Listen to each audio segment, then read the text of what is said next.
안녕하십니까? 예, 반갑습니다. 저는 성경의 사건을 한자로 풀어보는 성경 한자 TV의 유진환입니다. 오늘은 에덴 동산의 사건 중에서 제 구강으로서 슬픈 사연이라는 제목을 가지고 강의를 시작하겠습니다. 슬픈 사연이란 어떤 사연일까요? 여러분은 다 짐작이 가시겠지요. 자, 하나님의 법을 어기고 아담 하와는 창세기 3장 24절에 이같이 하나님이 그 사람을 쫓아내시고 라고 말씀하셨습니다. 예, 성경에서는 아담 하와를 먹지 마라 하는 선악과를 먹었기 때문에 에덴 동산에서 쫓아내셨다라고 기록을 하고 있습니다. 그러면 이 쫓아내시고라는, 사람을 쫓아내시고라는 이 뜻이 한자에도 있느냐 이겁니다. 예, 한자에도 있기 때문에 제가 강의를 하는 거지요. 자, 이 뜻을 내포하고 있는 한자는 이자입니다. 자, 이자는 여러분들이 무슨 자인지 아시죠? 조철종자입니다. 조철종자. 조철종자인데 이거는 현재 지금 쓰고 있는 글자이고, 지금 옛날에 쓰던 글자는 이것이 조철종자입니다. 자, 그 조철종자를 이렇게 보면은 사람인자 두 개를 써놓고 조철종자라 이렇게 씁니다. 왜 사람인자 두 개를 써놔놓고 조철종자다라고 했을까라고 한번 생각해 본다면은, 물론 앞 사람의 뒤를 쫓아간다 해서 조철종자라고 얘기할 수 있지만은, 우리 성경의 사건을 보면 아담과 하와가 두 사람이 에덴 동산에서 나가는 것을 표시한 글자가 아닌가라고 우리는 다시 한번 짐작을 해볼 수가 있습니다. 그런데 이걸 갖다가 조철종자가 아니고 한자에서는 조철종자입니다. 조철종자. 쫓아내시다가 아니고 쫓아가다라는 뜻입니다. 자, 이것을 갖다 설명하면서 한자는 뭐라고 설명하느냐 그러면은 상청이요, 화순이요, 수야라고 얘기합니다. 이것을 통틀어서 말해 보실 때 조철종자라고 이름을 붙일 수가 있었다, 이렇게 보면 되겠습니다. 그러면 상청은 뭐냐고요? 상청은 서로 상자에 들을 청자입니다. 서로 이 얘기하고 듣는다는 얘기입니다. 이게 창세기 3장 9절부터 23절에 있는 하나님과 아담과 하와의 뱀과 이렇게 나누는 대화를 얘기합니다. 상청, 서로 얘기하고 듣는다. 그 다음에 화순이라고 했습니다. 화순은 화할 화자에 순할 순자, 따를 순자입니다. 이래서 이 화순은 서로가 이해하고, 이 상청 이 얘기하다 보니까 그 이야기를 이해해서 순순히 따르다 하는 것이 조철종자다, 이렇게 했습니다. 물론 수야는 따를 숫자니까 의견에 따른다라고 해서 수야라고 합니다. 그러면 이 세 사항을 봤을 때 쫓아낸다라고 아니고, 쫓아내다가 아니고 쫓아가다, 쫓아 따르다, 이렇게 보는 것이 정상이 아닌가라고 저는 생각합니다. 여러분은 어떻게 생각하는지 모르겠습니다. 이것을 갖다 결론적으로 말하면 성경은 쫓아내었다고 썼지만 한자에서는 쫓아가다, 따르다 라고 이해하는 것이 옳은 거 아닌가라고 저는 생각합니다. 자, 그렇다면은 이제 쫓아내었다면은, 이러든 저러든 쫓아내었다면은 어떻게 될까요? 자, 이 표정은 어떤 표정입니까? 이 표정은 쫓아내었다는 표정을 같이 짓고 있습니다. 어떤 화가가 그린 그림에 쫓아내었다는 뜻을 가지고 그린 그림이고, 이거는요, 따르다는 뜻을 가지고 그림을 그린 것입니다. 이해가 가시죠? 예. 그래서 하나님이 두려운 하나님이 되겠느냐, 아니면은 정말 사랑의 하나님이 되겠는가? 이거는 사랑의 하나님을 표현하는 것이고, 이거는 뭡니까? 두려운 하나님을 표현하는 것 아니겠습니까? 자, 그러면 강의자전에는 조철종자를 뭐라고 얘기하느냐? 상청야, 앞에서 봤죠? 상청야, 종이인, 이인, 양위종이라 이렇게 씁니다. 이 말이 무엇입니까? 이 말은, 자, 두 사람이 쫓아서 따라서 나갔는데, 그 두 사람이 나간 방향은 햇빛 양자, 햇빛이 있는 곳을 나갔다, 따랐다. 그래서 이거는 동쪽으로 나갔다. 동쪽으로 갔다. 그래서 성경에 보면은 아담 하와가 나간 동쪽 문을 화영금으로 지키고 있었지 않습니까? 그런데 자, 그러면 아담 하와가 에덴 동산에서 나올 때 그 심정은 어떻게 했을까? 심정은 어떻게 했을까? 한자는 그 심정을 이렇게 표현하고 있습니다. 이 두 자는 같은 자입니다. 예, 두 자는 같은 자입니다. 요 같은 자를 갖다가 신통요 행야라고 해서 아프고 슬프다는 겁니다. 요 두 나무 밑에,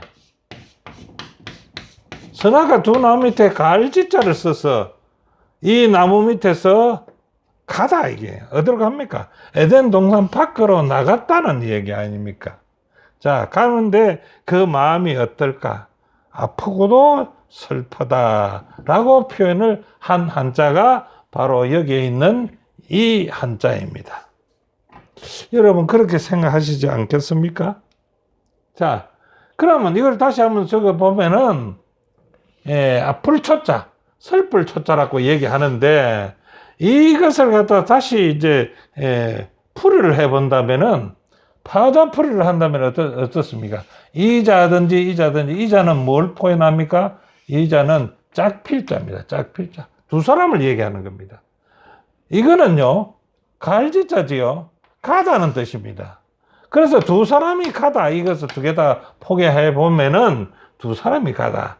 그러니까 동산 나무 밑에서 두 사람이 가다라고 얘기를 이렇게 풀이를 해 놓은 겁니다.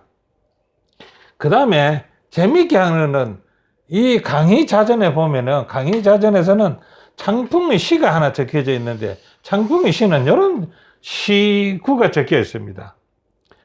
부유지우라, 의상초초라. 부유지우는 뭐인지 모르죠? 의상초초로. 자, 이것을 갖다가 그냥 설명한다면은 이렇게 설명할 수 있습니다. 이는 제가 설명한 것이 아닙니다. 화려하던 나의 영광의 옷은 온데간데 없고, 이제 나의 입은 옷은 보니 슬프고도 슬프도다 라고 얘기합니다. 자, 이제 아담 하와가 에덴 동산에서 쫓겨날 때 자기가 입었던 영광의 옷이 생각났다는 거죠. 근데 영광의 옷이 생각나는데 지금 입은 옷은 무슨 옷입니까? 나무 옷을 입었다가 하나님이 지어준 털옷을 입고 있습니다. 그래서 그 옷을 보니 슬프고도 슬프도다. 왜 내가 이렇게 되었느냐라고 한탄하는 것이죠. 근데 이것을 설명하기 위해서 이자가 뭐냐, 그지? 부유지우가 뭐냐, 부유지우. 자, 이 부유지우입니다. 부유지우. 부유지우란 말은요, 여왕개미가 혼인 비행할 때 그 화려했던 그 날개, 여왕개미가 이제 짝을 찾기 위해서 날아갈 때 그 입었던 날개, 그것을 갖다 부유지우라고 얘기한다는 겁니다. 그럼 얼마나 화려했는가 한번 구경할까요? 이렇게 화려했답니다. 이게 어느 화가가 여왕개미의 날개를 그린 것인데, 그 날개가 이렇게 화려했다는 겁니다. 여러분 뭐 화면이 화려하게 보일는지 모르겠습니다만 정말 화려한 옷이었습니다. 이런 옷을 이보다 아담하고 입었던 거는 영광의 옷이니 더 화려했겠지요. 빛의 옷이라고 했었는데, 예.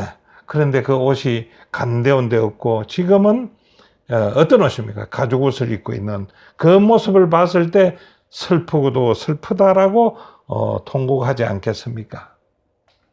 자, 그 다음에 또 하나 있는 게요. 이자가 있습니다. 통야라거든, 통야. 마음 아플 초자입니다.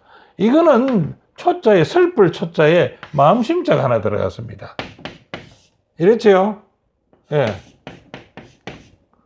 여기 갈지자로 붙여도 되고, 아니면 짝필자로 붙여도 됩니다. 예.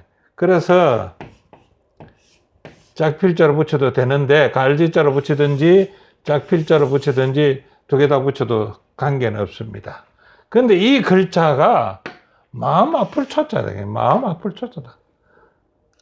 어떤 의미가? 한부가 동산에서 쫓아나가는 마음은 편하겠습니까? 마음 아프죠. 예. 그래, 강의자전에서는 이 글자를 가리켜서 이렇게 얘기했습니다. 종이 해시 심종부전이라 이렇게 했습니다. 이자를 말하면서 이자를 갖다 종이 해시 심종부전이라.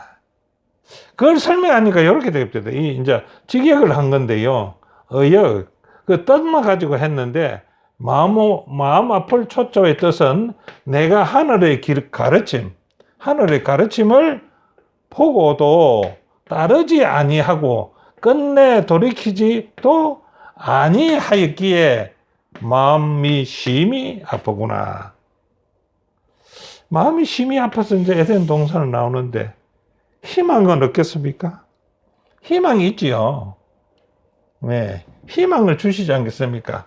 자, 그 희망을 한번 찾아봅시다. 예, 마음 아플 초자가, 이 초자가 또 어떤 설명을 하냐 그러면 초흉이라 해요. 초흉. 그 다음에요, 부재대량이라 했다. 부재대량. 그럼 요거 뜻을 한번 설명을 해 볼게요. 초흉이라는 것은 흉한 일이 벌써 생겼다는 얘기 아닙니까? 흉한 일이다. 쫓겨나니까 흉한 일이다. 쫓아가니까 흉한 일이다. 제가 흉한 일이 생겼는데 그것을 갖다가 흉한다고만 보지 말아야겠죠. 뭡니까? 부재대량인데 부재대량이 뭡니까? 부재라는 것이 뭐죠? 다시 부 있을 때, 아, 내가 있었다가 없었는데 다시 있게 됐네. 이게 무슨 말입니까? 부활이라는 뜻 아닌가? 부활이라는 뜻입니다. 그런데 이 대자는요, 이 대자는 처음이라는 뜻입니다. 야, 부활, 처음, 야, 이는, 뭐십니까? 대들보량자입니다. 대들보량자. 이 대들보라는 거면, 대들보 여러분 아시죠? 예. 대들보라고 해놓고 하기도 하고, 다리랑자라고도 하는데, 이거는 이쪽과 저쪽을 건널 수 있게끔, 역할을 하는 것입니다. 대들보도 그렇고, 다리도 그렇고요. 그래서 그는 다시 돌아간다는 뜻을 가지고 있다는 겁니다. 그래서 이 글자를 갖다가 한번 우리 기독교 방식으로 설명을 하니까요. 부활하여 처음으로 돌아가리라. 예, 우리 말하지요. 다시 에덴으로. 다시 에덴으로. 예, 본향으로. 이 뜻이라는 거 저는 보아집니다. 여러분은 동의를 하실는지는 모르겠습니다만은, 제가 이 봤을 때는, 정말 신비하게도, 성경과 마주칠 수 있는 그런 글자가 아닌가 그렇습니다. 이제, 그들이, 쫓겨났던 그 하나님과 말해서 하나님이 이렇게 해야 되지 않겠나 해서 그 말을 따라서 나왔던 간에 그 남자는 어떤 남자인가? 창세기 3장 18절에 너희 먹을 것은 밭의 채소인즉 네가 흙으로 돌아갈 때까지 얼굴에 땀을 흘려야 먹을 것을 먹으리니 네가 그것에서 취함을 입었음이라. 여호와 하나님이 에덴 동산에서 그를 내보내어 그의 근원이 된 땅을 갈게 하시니라. 이렇게 해놨습니다. 세번역 성경이죠. 자, 이렇게 해놨는데 그럼 남자가 아담을 얘기하는데 아담을 어떻게 합니까? 얼굴에 땀을 흘려야 돼. 먹을 것이 생긴다. 그런 게 이제 먹을 것이 채소라고 했잖아요. 그럼 밭에 채소는 밭을 갈아야 되니까 먼저 밭전자가 하나 있어야 되겠죠. 근데 밭에 채소를 기르려면은 그냥 가만히 쳐다만 보면 길어집니까? 힘을 다해야 되지요. 이것이 남자라는 겁니다. 남자. 그래서 밭전자에 힘력자가 보태서 밭에서 힘있게 일하는 게 남자다. 그래서 한자에는 장부. 장부는 사나이라는 것은 사나이 남자다. 그 다음에 임야라 책임이 감이 있는 것이 남자다. 남자는 책임감이 있어야 된다. 무슨 책임감인지 이제 한번 볼 거예요. 어떤 책임감이 있어야 될 것 같은데 어떤 책임감입니까? 자, 강의자전에서는요. 강의자전에서는 뭐라고 하냐면 첫 번째 1번, 2번으로 되어 있는 첫 번째는요. 언용역의 전야라. 언용역의 전야라. 남자는 말로서 하는 것이 아니라 밭에서 힘을 다하여 일하는 자가 남자다. 이 말입니다.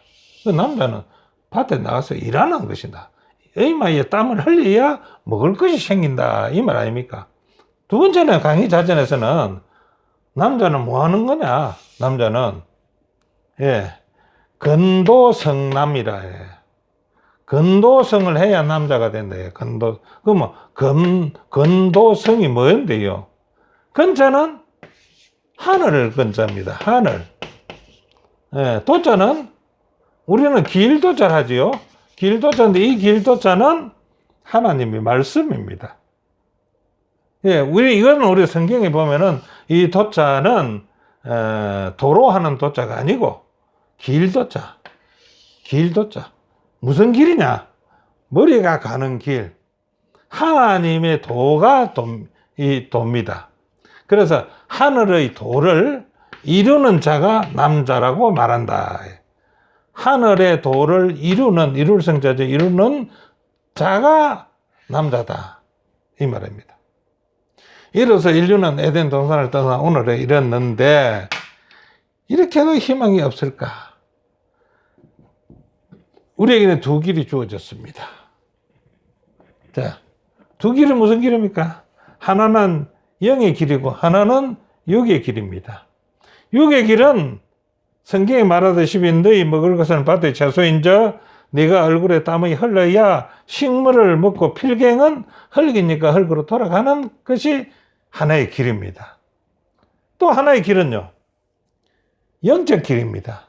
내가 너로 여자와 원수가 되게 하고 너의 후손도 여자의 후손과 원수가 되게 하리니 여자의 후손은 네 머리를 상하게 할 것이요 너는 그의 발꿈치를 상하게 할 것이니라.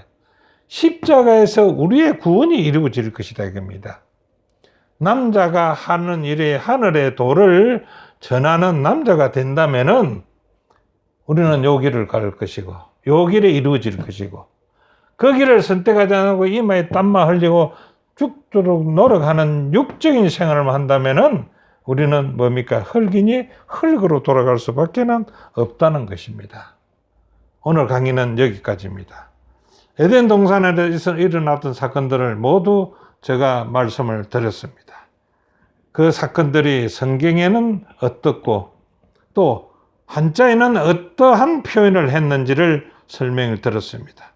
여러분이 들으면서 어떻게 생각하셨는지 모르지만은 우리 조상이 만든 동이족이 만든 이 한자는 아무리 생각해 봐도 우리 조상들은 하나님을 섬겼던 사람들입니다. 그러고 하나님의 창조도 알았고 하나님이 그 창조에 따라서 글자를 만들었던 것을 우리는 느낄 수 있습니다. 여러분, 우리 하나님, 우리 조상들이 섬겼던 하나님을 우리도 섬기기 바랍니다. 감사합니다.